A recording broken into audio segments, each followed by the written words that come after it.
నమోదయ్యే విధంగా ఈ కార్యక్రమం నిర్వహించారంటే ఈరోజు సమాజంలో తల్లిదండ్రులకి పిల్లలకి మధ్య అవినాభావ సంబంధాలు అనేవి సక్రమంగా ఉండట్లేదు. అదేవిధంగా ఉపాధ్యాయులకి తల్లిదండ్రులకి మధ్య అవగాహన అనేది ఉండట్లేదు. విద్యార్థులకి ఉపాధ్యాయులకి మధ్య హావభావాల్లో వ్యత్యాసాలు అనేవి కనిపిస్తున్నాయి.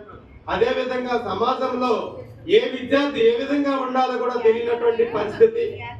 ఇటువంటి ఈ తల్లిదండ్రులు, ఉపాధ్యాయులు, విద్యార్థులు ఈ పెద్దల సమక్షంలో ఈ కార్యక్రమం అనేది నిర్వహించడం వలన భవిష్యత్తులో విద్యార్థులకు సమాజంలో ఏ విధంగా మెలగాలి, ఉపాధ్యాయులతో ఏ విధంగా ఉండాలి, అదేవిధంగా ఇప్పుడు నిర్వహించినటువంటి కార్యక్రమంలో తల్లికి వందనములో మాన్యత వాళ్ళ అమ్మగారు హేమలత గుప్తా గారికి, అదేవిధంగా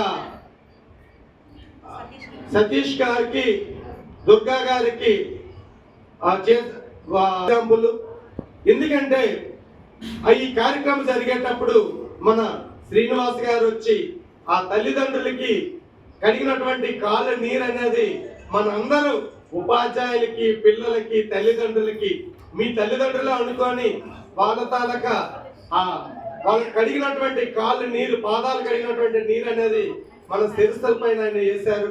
అంటే ఈరోజు ఈ లోకంలో తల్లికి తండ్రికి మించినటువంటి దేవతలు ఎవరు కూడాను ఈ సమాజంలో లేరు అని చెప్పడం కోసమనే నారా చంద్రబాబు నాయుడు గారు ఈ తాలూకా మెగా పేరెంట్స్ టీచర్స్ మీటింగ్ అనేది ఏర్పాటు చేయడం జరిగింది.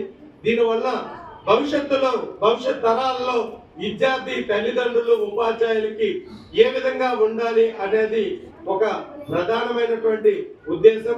ఆ ఉద్దేశంతో ఈ కార్యక్రమం నిర్వహించడం జరిగింది. దయచేసి